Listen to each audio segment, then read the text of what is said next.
Hello guys, welcome back to my channel. चलिए story की starting करते हैं। स्टोरी की स्टार्टिंग वहीं से होती है जब विंग महल में आता है और उसका बिहेवियर कुछ ठीक नहीं होता। बिकॉज उसके साथ जो हुआ था उसके बाद उसका बिहेवियर ठीक भी नहीं रह सकता। ये ऑब्वियस सी बात थी। वो ह्यूमन था, उसके अंदर फ्रस्ट्रेशन थी, गुस्सा था कि ये सब हो गया है और वो यहाँ फंस गया है। उसे फीलिंग आ रही थी कि वो कैद हो गया है, उससे कोई बात नहीं करना चाहता, उससे कोई कोई भी रिश्ता नहीं रखना चाहता। वो एक जगह अटक गया है, वो अलोन फील कर रहा है, वो एक बंधी की तरह फील कर रहा है। उससे लग रहा है कि उसने शायद कोई बहुत ही बड़ा जुर्म कर दिया है जो उससे कोई बात ही नहीं करना चाहता।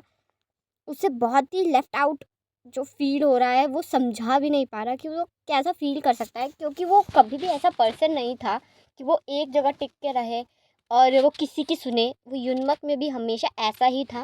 वो हमेशा फ्री बर्ड की तरह कहीं भी घूमता फिरता रहता था जहाँ उसका मन चाहता था। उसे कोई भी रोकने टोकने वाला नहीं था। उसकी साइड लेने वाले भी पर्सन यूनमक में थे। उसका भाई था, उसके डैड थे जो उसकी हमेशा साइड लेते थे, उसकी तरफ से बोलते थे। और वो यूनमक में बहुत खुश था, बहुत ज़्यादा। और आज यहाँ आकर उसे समझ नहीं आ रहा वो कैसा रिएक्ट करे। ऐसा शख्स जो सबको अच्छा लगता था, सबको पसंद था यूनमक में, यहाँ लैन क्लैन में आकर उससे कोई बात नहीं करना चाहता, उससे कोई देखना नहीं चाहता, उससे कोई रिश्ता नहीं रखना चाहता। वो बहुत अकेला फील कर रहा है और उसे समझ नहीं आ रहा वो इस भावनाओं को कैसे बताए, किसी को कैसे समझाए। पर इसी दौरान उससे एक पर्सन मिलता है, काफ़ी स्वीटली उसका वेलकम करता है, उससे बात करता है। फर्स्ट पर्सन जो पूरे लैन महल में जो उससे बात करता है वो था लैनजन का छोटा भाई, जो उससे बहुत ही स्वीटली और बहुत ही प्यार से बात करता है। और लैन विंग के और उसके बीच काफ़ी बातें भी होती है। उसके बाद विंग उससे रिक्वेस्ट करता है कि वो अपने डैड से मिलना चाहता है। उसे पता है कि वो यहाँ है, तो वो चाहता है कि एक बार उससे मिलवा दे। तब लैनजन का भाई उसे वहाँ लेकर जाता है छुपा कर, क्योंकि न विंग को पता था कि उसे बाहर जाना अलाउड है या नहीं, ना ही उसके भाई को पता था कि उसको बाहर जाना अलाउड है या नहीं। क्योंकि उसको इन सवालों का जवाब देता कौन, क्योंकि कोई उससे बात ही नहीं करना चाहता, तो सवाल पूछे किससे, जवाब मांगे किससे। तो इसे कुछ समझ में नहीं आ रहा था, तो वो छुप छुपा कर उसे उसके डैड तक लेकर जाता है। और विंग अपने डैड से मिलकर काफ़ी इमोशनल होता है, काफ़ी रोता है, उनसे काफ़ी बातें करता है और काफ़ी खुश होता है। और विंग के डैड भी उससे बात करते हैं, वो भी काफ़ी इमोशनल होते हैं। उसके बाद वो उससे बताते हैं कि वो यूनमक के लिए निकल जाएंगे, पर वो उससे कांटेक्ट में रहेंगे और वो उसे खत लिखते रहेंगे और विंग भी उन्हें कांटेक्ट करे, वो उनके खत का टाइम टू टाइम रिप्लाई करे। विंग और उसके डैड के बीच ऐसे ही काफ़ी स्वीट मूवमेंट्स होते हैं। पर जहाँ उसके डैड को कुछ डाउट होता है, जो उसके डैड के दिमाग में चीज़ें चल रही थी, वो चाहते हैं कि वो बिल्कुल भी सच ना हो, क्योंकि अगर ऐसा हुआ तो कोई उस चीज़ को सँभाल नहीं पाएगा, झेल नहीं पाएगा। उसके डैड यही सोच रहे थे कि जो वो दिखा है उन्हें, वो कभी सच नहीं होना चाहिए, क्योंकि वो अपने बेटे को भी जानते हैं, लैनज़न को भी जानते हैं कि वो कैसा है। और विंग को तो बहुत ही अच्छे से जानते हैं, उनका बेटा है, तो वो कैसा है, तो इसलिए वो चाहते हैं जो उन्होंने देखा, जो उनको दिखाई दे रहा था, वो ना हो, कभी ना हो। यहाँ से सीन जो है शिफ्ट होता है और दिखाया जाता है कि यहाँ से सीन शिफ्ट होता है और प्रेजेंट का दिखाया जाता है, जहाँ लैनजन के भाई के बीच, लैनजन का जो भाई था उसके और विंग के बीच काफ़ी अच्छे से बात होने लगती है, क्योंकि विंग से बात करने वाला इकलौता शख्स ही वो था, क्योंकि और कोई उससे बात ही नहीं करता था। तो उसे बहुत ही अच्छा लगता था, एटलीस्ट मुझसे कोई बात कर रहा है, एटलीस्ट मेरी बात कोई सुन रहा है, कोई मेरे सपोर्ट में बोल रहा है, मेरे से मजाक कर रहा है, बातें कर रहा है। तो वो चीज़ ऑफकोर्स आपको अच्छी लगती है। ये हर ह्यूमन नेचर होता है कि अगर आप किसी अलग जगह जाते हैं, तो अगर आपको कोई अच्छे से वेलकम करे या फिर आपका सपोर्ट करे, आपका ख्याल रखे, तो वो अच्छा लगता है, क्योंकि आप एक अनजान जगह है जहाँ आप किसी को नहीं जानते और वहाँ कोई आपको ख्याल रखता है आपका, तो बहुत ही अच्छा लगता है।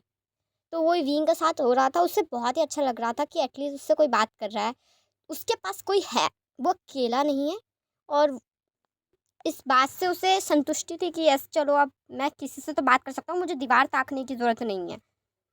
जहाँ से सीन शिफ्ट होता है और दिखाया जाता है कि विंग और लेंजन का जो भाई है वो साथ में बैठे होते हैं। तभी विंग बातों बातों में कहता है, जब मैं यूनमक में था ना, तो मैं हॉर्स राइडिंग बहुत किया करता था। तुम जानते नहीं हो मेरी हॉर्स राइडिंग। तो लैंजन का भाई कहता है तुम्हें हॉर्स राइडिंग भी आती है? तब विंग कहता है ऑफ कोर्स मुझे आती है, मैं हॉर्स राइडिंग में बहुत अच्छा था। और यूं ही नहीं, मुझे हॉर्स राइडिंग के साथ साथ तीरंदाजी आती है, कुंग फू आता है, मुझे बहुत कुछ आता है, मुझे ये सब करना बहुत पसंद है। पर अब तो मुझे समझ में नहीं आ रहा मैं क्या करूँ।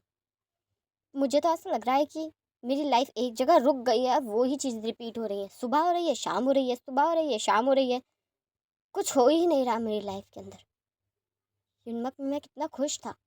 हाँ, थोड़ी परेशानी थी, वो हर किसी की लाइफ में होती है, पर अब तो मुझे लग रहा है कि मैं नर्क में हूँ। जब भी मैं किसी से बात करने की कोशिश करता हूँ तो सब मेरी तरफ ऐसे देखते हैं कि जैसे मुझे कोई बीमारी है, मैं अछूत हूँ, जैसे मैंने महाराज से शादी करके गुनाह कर दिया है, जैसे मैं उनके पैरों में गिर गया था शादी करने के लिए। किसी को भी बताऊंगा ना, कोई बिलीव नहीं करेगा कि उस इंसान ने मुझे मजबूर किया था शादी करने के लिए। सबको लगता है कि मैंने उसे फंसाया है, मैं तो उसे जानता भी नहीं था। उसकी वजह से मुझे ये सब झेलना पड़ रहा है। मुझे मेरे घर की याद आ रही है, मेरे डैड की याद आ रही है, जुनमक की याद आ रही है, अपनी पुरानी ज़िंदगी की याद आ रही है, पर मैं बस याद कर सकता हूँ और कुछ नहीं। तब लैंजन का भाई कहता है ऐसी बात नहीं है, हॉर्स राइडिंग करनी है? तब विंग कहता है हॉर्स राइडिंग यहाँ कहाँ? तब लैंजन का भाई कहता है उसकी टेंशन तुम मत लो, चलोगे तो बताओ। तब विंग कहता है "अ, पर तब लैंजन का भाई कहता है इतना सोचने की जरूरत नहीं है, वैसे एक सच बोलूं, तुम इस महल में हो या नहीं किसी को फर्क तो पड़ेगा नहीं। तब विंग कहता है तुम तो हद हो गई बदतमीजी की, कितने बदतमीज हो तुम। तब लैंजन का भाई कहता है सच तो सच है, अब मैं क्या करूं। यहाँ से सीन शिफ्ट होता है और दिखाया जाता है कि लैंजन का भाई सच में विंग को महल से ले गया था। किसी को पता नहीं था कि विंग महल में नहीं है, और वो इसी तरह विंग को बाहर लेके गया था, और वो विंग को बाहर ले गया था, और वो दोनों हॉर्स राइडिंग करते हैं, तीरंदाजी करते हैं, आम तोड़ते हैं, काफ़ी इंजॉय करते हैं, पूरा दिन बाहर रहते हैं, मतलब फुल ऑफ इंजॉय, जैसा विंग यूनमक में किया करता था। बिल्कुल वो वैसा ही फील कर रहा था कि यार आज उसे लग रहा है कि मैं फ्री हूँ, मैं कुछ कर सकता हूँ अपनी मर्ज़ी से। वो बहुत कुछ करते हैं, बहुत रिलैक्स रहते हैं, मार्केट में भी घूमते हैं, शॉपिंग भी करते हैं, और फिर आराम से रात को महल में भी आ जाते हैं, क्योंकि किसी को पता नहीं होता कि विंग महल में है या नहीं। और वही होता है कि कोई उसे चेक करने भी नहीं आता। विंग आराम से कमरे में आता है, और वो इतना थक गया था आने के बाद कि वो आते ही सो जाता है, अपना सामान एडजस्ट करता है और फिर सो जाता है। यहाँ से सीन दिखाया जाता है कि लैंजन पूरा दिन बहुत बिजी था, उसे बहुत सारे काम थे। आखिर वो राजा था, वो बिजी कैसे नहीं हो सकता था। वो सारा काम कर रहा था, इसलिए उसे एक मिनट की भी फुर्सत नहीं थी किसी चीज़ की। पर जैसे ही रात को वो फ्री हुआ था, वो डिसाइड करता है कि वो विंग से बात करने जाएगा, एटलीस्ट उसे देखने ही चला जाएगा, क्योंकि उसे पता है विंग का रिएक्शन क्या होगा। वो उस पर चिल्लाएगा ज़्यादा से ज़्यादा, उसे डांटेगा और फिर कमरे से जाने के लिए कह देगा, जो हमेशा विंग कहता है। बट वो एटलीस्ट विंग को देखना चाहता था, इसलिए वो अपना सारा काम ख़त्म कर कर अपने सेनापति के साथ उसके रूम की तरफ जाने लगता है। तब उसका सेनापति कहता है महाराज, वैसे तो ये आपकी पर्सनल लाइफ है, फिर भी मैं बस बोल रहा हूँ कि वो आपको देखना तक नहीं चाहते हैं, आपसे नफरत करते हैं, फिर भी आप उनसे मिलने क्यों जा रहे हैं? आपको पता है ना, वो हमेशा आपको बेइज्जत करके कमरे से निकाल देते हैं, फिर भी आप उनसे मिलने जा रहे हैं। इतनी रानियां हैं महल में जो आपको सिर्फ देखने तक के लिए तरस जाती हैं, आप उनकी तरफ देखते तक नहीं, और आप फिर भी उस कमरे में जा रहे हैं। तब लैंजन कहता है फ़र्क नहीं पड़ता कि वो मुझे देखना पसंद करता है या नहीं, फ़र्क ये पड़ता है कि मैं उसे देखना चाहता हूँ, मेरी आंखें उसे देखना चाहती हैं। बस एक बार देख लूँ काफ़ी होगा, मुझे पता है वो मुझे डांटेगा, मुझे पता है वो कैसा है, इतना तो मैं सह ही सकता हूँ, कुछ नहीं होता, टेंशन लेने की ज़रूरत नहीं है। ये कहकर लैंजन विंग के रूम में चला जाता है। जब लैंजन विंग के रूम में आता है तो विंग को सोता देखता है, जो कि बहुत ही पीसफुली सो रहा था। विंग इतनी गहरी नींद में सो रहा था कि उसे पता भी नहीं चलता कि उसके रूम में जो है लैंजन आ गया है। क्योंकि विंग थक जो गया था पूरा दिन टहलने के बाद, इतना उधम कूद करने के बाद वो थक गया था, इसलिए सो गया था। लैंज़न उसे देखने लगता है और वो भी बहुत ही प्यारी आँखों से उसकी तरफ देखने लगता है और उसकी आँखों में एक चमक आ जाती है और उसके चेहरे पे हल्की सी मुस्कुराहट। वो विंग को देखते हुए कहता है, सोता हुआ कितना मासूम लगता है ये। कोई कह सकता है कि ये किसी की जान भी ले सकता है। सच में विंग मतलब विंग, विंग जैसा कोई है ही नहीं। कितना फ्री होकर सो रहा है, जैसे दीन दुनिया की कोई परवाह ही नहीं, ना कल की परवाह है ना आने वाले वक्त की। ये कहकर लैंज़न उसकी तरफ एक और बार गौर से देखता है और फिर वहाँ से चला जाता है। तब लैंज़न का सेनापति कहता है, आज उधर से चिल्लाने की आवाज़ नहीं आई, वहाँ पे चिल्लाए नहीं। तब लैंज़न कहता है, वो सो रहा था, ठीक है चलो। ये कहकर लैंज़न वहाँ से चला जाता है। यहाँ से सीन शिफ्ट होता है और दिखाया जाता है कि यहाँ से सीन शिफ्ट होता है और दिखाया जाता है कि लैंज़न की दोनों मदर एक गुरुजी के पास बैठी हुई थी और उनसे सवाल कर रही थी। तब वो कहते हैं, हाँ आपका बेटा परेशानी में ज़रूर है। इस राज्य को अगर संकट से निकालना है और आप चाहते हैं कि महाराज स्वस्थ रहे तो मेरे बताए गए अनुसार चीज़ें करनी होंगी। तब लैंज़न की मदर कहती हैं, आप जो कहेंगे हम वो करेंगे। वैसे भी आपके आज तक बताए गए हर उपाय सफल हुए। आप बताइए गुरुजी, आगे क्या करना है। तब वो गुरुजी कहते हैं, मैं इतना ही बता सकता हूँ कि आपको उस पुराने मंदिर में जाना होगा और सारी रस्मों को अच्छे से अदा करना होगा बिना किसी गलती के। तब लैंज़न की मदर कहती हैं, हाँ पर उसके साथ जाने योग्य कौन है। आप बताइए गुरुजी कि कौन सी रानी में से योग्य है जो लैंज़न के साथ जा सके। तब गुरुजी कहते हैं, योग्यता गुणों से देखी जाती है, सुंदरता से नहीं। गुणी होना ज़रूरी होता है। फ़र्क नहीं पड़ता कि आप कितने सुंदर हैं, फ़र्क ये पड़ता है कि आपका मन कितना साफ है, आप दूसरों के लिए कितना सोच सकते हैं। और ये सब तय सिर्फ़ और सिर्फ सूरज की किरणें कर सकती हैं। सूरज की किरणें निष्पक्ष होती हैं, वो किसी पे जाति पाति रंग रूप या फिर ये नहीं देखती कि वो कौन है कहाँ से है।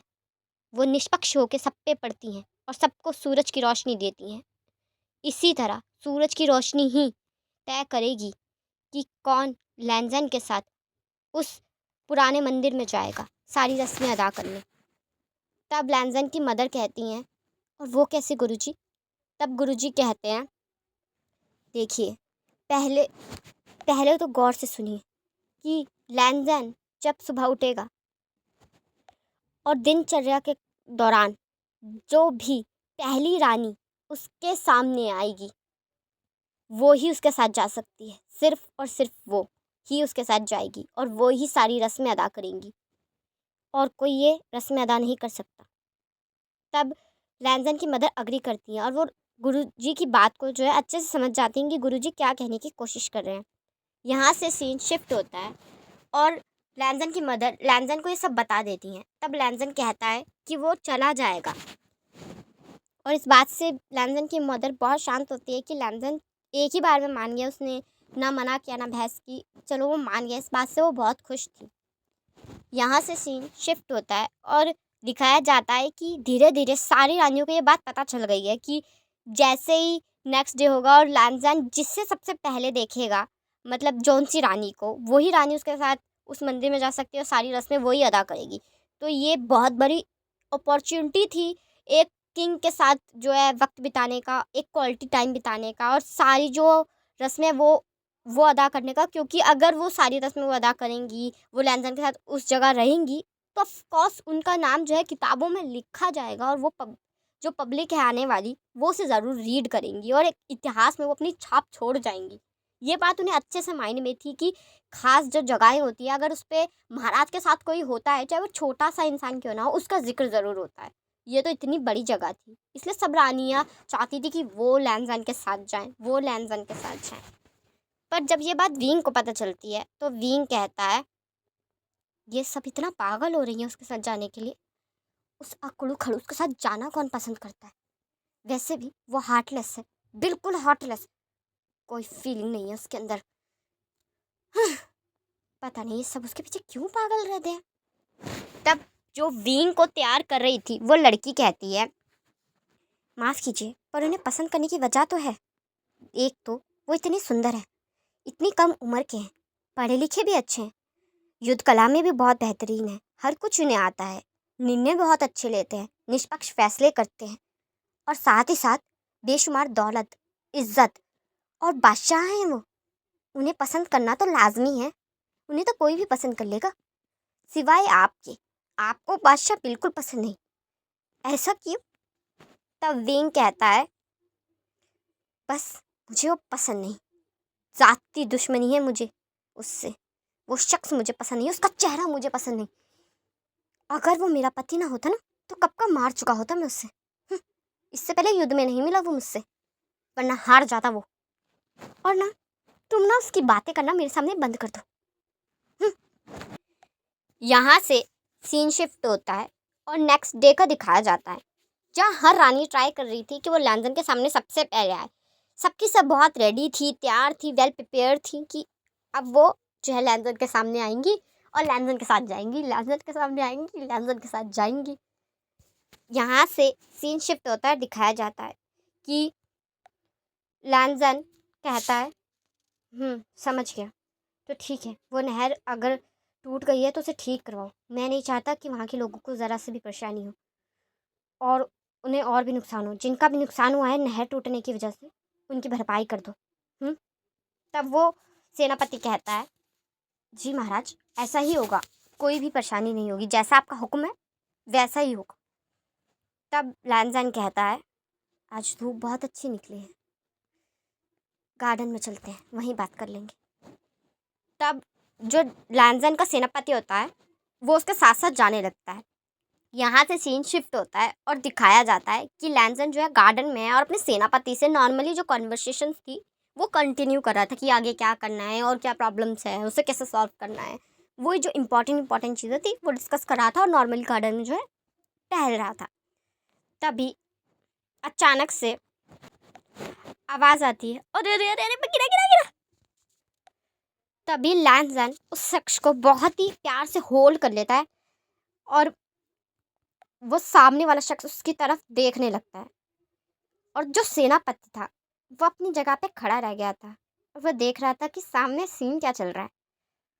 तभी लैंजन उसे नीचे उतार देता है बहुत ही आराम से और वो कहता है, तुम यहाँ क्या कर रहे हो?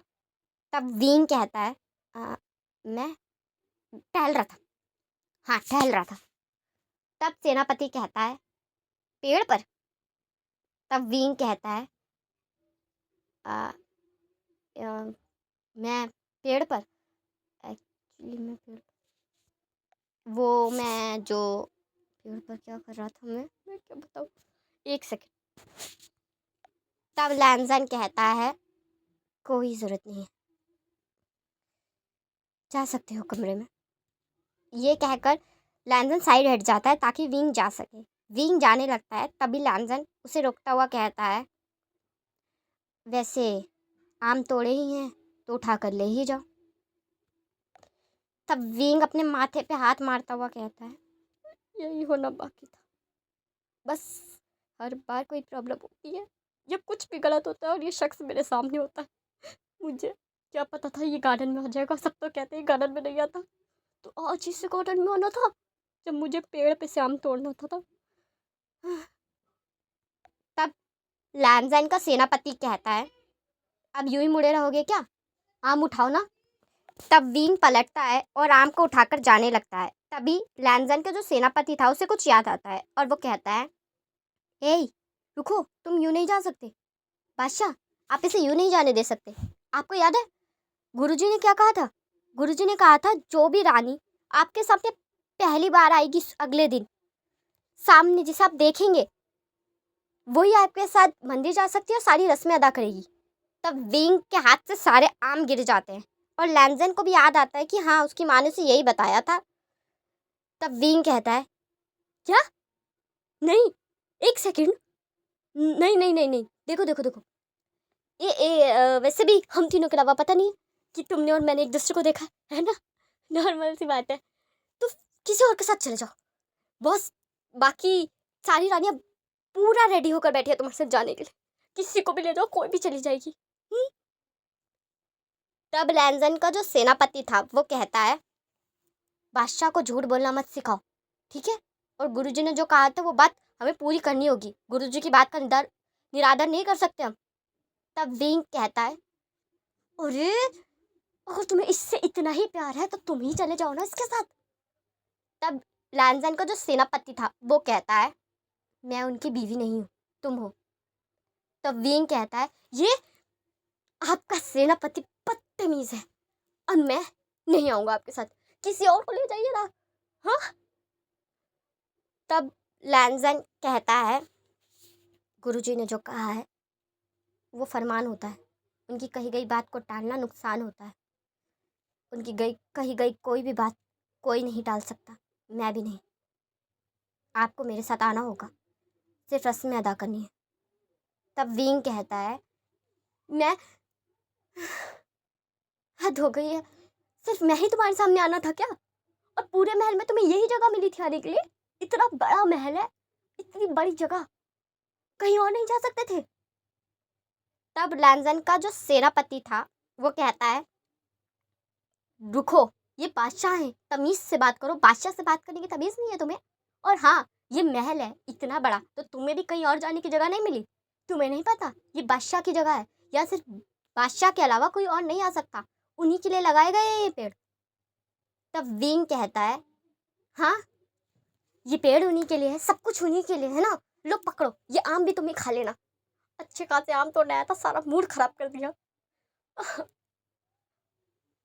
ये कहकर विंग जो है वहां से चिढ़कर, मतलब जो गुस्से में था, फ्रस्ट्रेट था एक्चुअली, जो इतना सब कुछ हो गया, तो वहां से उसी अंदाज में पैर पटकता हुआ चला जाता है। तब लैंजन का सेनापति कहता है, माफ कीजिए बादशाह, पर क्या सच में आपको ये पसंद है? इसका बिहेवियर देखिए आप, ये आपके लायक नहीं है।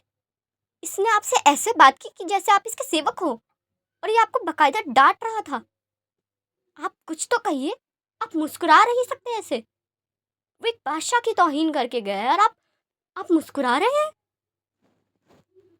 तब लैंसन कहता है, विंग ऐसा ही है, बिल्कुल ऐसा है, मैं उसे जानता हूँ, गुस्से में वो ऐसे रिएक्ट करता है, गुस्सा शांत हो जाएगा तो ऐसा रिएक्ट नहीं करेगा। चलो जाने की तैयारी करते हैं और माँ को बता दो जाकर कि मैं किसके साथ जा रहा हूँ, ठीक है? ये कहकर लैंजन आगे चला जाता है और लैंजन का सेनापति सर पे हाथ रखकर कहता है, ये ऊपर वाले ने कौन सी जोड़ी बनाई है? ये क्या और क्या क्या देखने को मिल रहा है मुझे इस दुनिया में? यहाँ से सीन शिफ्ट होता है, और जी हाँ, यहाँ से जो सीन शिफ्ट हो रहा है अब ये मॉडर्न वर्स का दिखाया जाएगा। मॉडर्न वर्स यानी हमारे तेकुक का, तो हम उन पे जा रहे हैं, इसलिए मैं पहले क्लियर कर देती हूँ, वरना फिर आपको समझ में नहीं आएगा, आप बोलेंगे कि आप ढंग से एक्सप्लेन नहीं करती हो, तो इसलिए बता रही हूँ। यहाँ से सीन वहीं आता है जब जो है तयंग को जंगकुक, और जंगकुक का जो सेक्रेटरी था वो काम दे के गया था कि वो मीटिंग पे जा रहे हैं और उसे ये काम कर करना है। पर जब वो दोनों मीटिंग से वापस आए थे तो तयंग तो बेफिक्र होकर सो रहा था। जब जंगकुक के सेक्रेटरी ने देखा तो वो गुस्से में उसे उठाने जा रहा था, पर जंगकुक ने उसे रोक दिया और मना कर दिया कि वो तयंग को नहीं उठाएगा और तयंग के बदले का काम जंगकुक खुद कर लेगा और वो यहाँ से जा सकता है। इस बात पर उसके सेक्रेटरी को थोड़ी हैरानी तो हुई थी, पर आखिर वो बॉस है, उससे कौन पूछेगा, कौन सवाल कर सकता है, इसलिए वो चुपचाप वहाँ से चला गया था। जंगकुक ने तयंग का सारा काम बहुत ही जल्दी कर दिया था और फिर वो अपना काम भी करने लगा था। तयंग जब उठा था तो काफ़ी देर हो चुकी थी, पर जंगकुक ने उसे बिल्कुल नहीं डांटा और कहा कि टाइम हो चुका है, उसे घर जाना चाहिए, ऑलरेडी लेट हो चुका है, सब जा चुके हैं। जिस बात पे तयंग एम्बेरस्ड होके वहाँ से चला जाता है कि उसने पहले ही दिन इतनी गड़बड़ पे गड़बड़, इतनी गड़बड़ पे गड़बड़ कर दी है। बहुत ज़्यादा एम्बेरस्ड और फ्रस्ट्रेट था वो। यहाँ से सीन शिफ्ट होता है और घर का दिखाया जाता है, जहाँ तयंग जिमिन को ये सब बताता है। जब वो जिमिन को ये सब बताता है तो जिमिन हंसने लगता है, वो भी बहुत तेज तेज, और कहता है वाह तेरे अलावा ये कोई और कर सकता है क्या? बताओ तो। पहले दिन ऑफिस लेट जाना, और तो और ऑफिस में सो जाना इम्पोर्टेंट काम के दौरान, और तो और ये सब हरकतें तयंग, सच में मेरे को बिलीव नहीं हो रहा उस जियोन जंगकुक ने तुम्हें डांटा नहीं। पता नहीं तो कल ऑफिस जा भी पाएगा कि नहीं, ये ना हो जंगकुक तुझे अगले दिन ही गेट से वापस भेज दे। तब तयंग कहता है तुझे बड़ी हंसी आ रही है, मुझे कंसोल करने की जगह हंस रहा है, भाई है या दुश्मन? मैं पूरा पागल हूँ, मैं पूरा पागल हो जाऊंगा। मैं कल लेट नहीं हो सकता, किसी भी कीमत पर लेट नहीं हो सकता। मुझे अपना इम्प्रेशन ठीक करना पड़ेगा। मेरे इम्प्रेशन की धज्जियाँ उड़ चुकी है पहले ही। मैं क्या करूँ जिमिन? तब तयंग की मॉम गेट खोलते हुए कहती हैं तयंग तुम्हारा ड्रामा हो गया हो तो ये बंद करो और आके नीचे खाना खाओ, खाना ठंडा हो रहा है।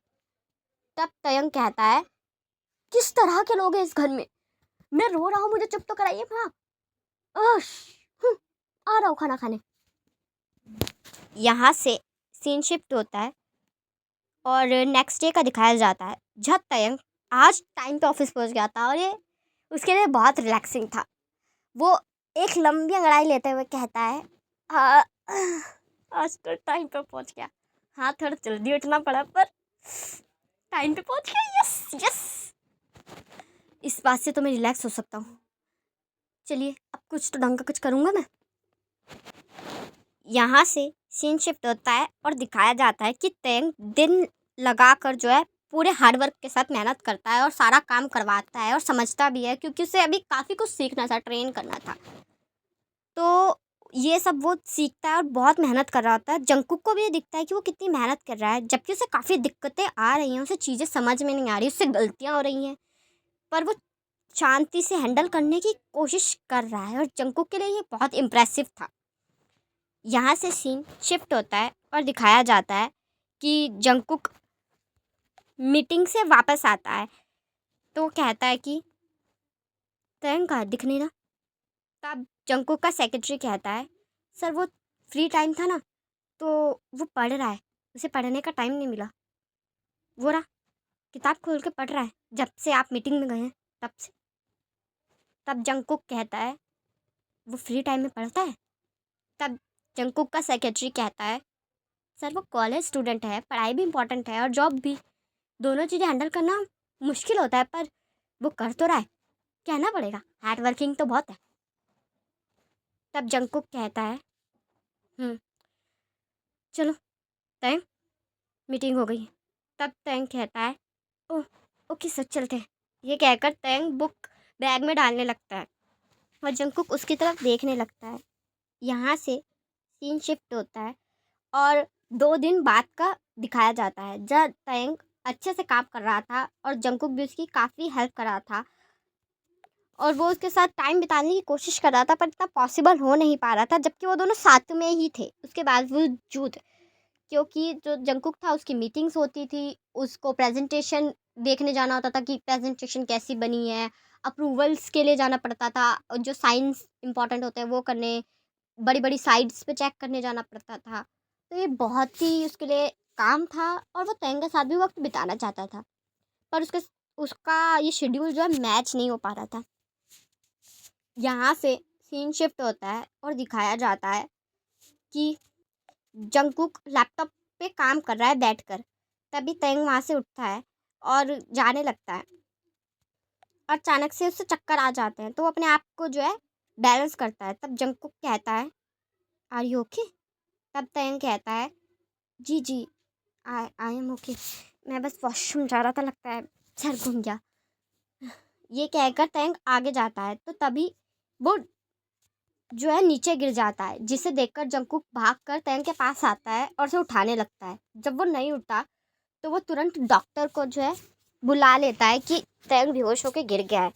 यहाँ से सीन शिफ्ट होता है और दिखाया जाता है कि डॉक्टर जंगकुक को बताते हैं कि उसे फीवर है और सभी रेस्ट करना चाहिए।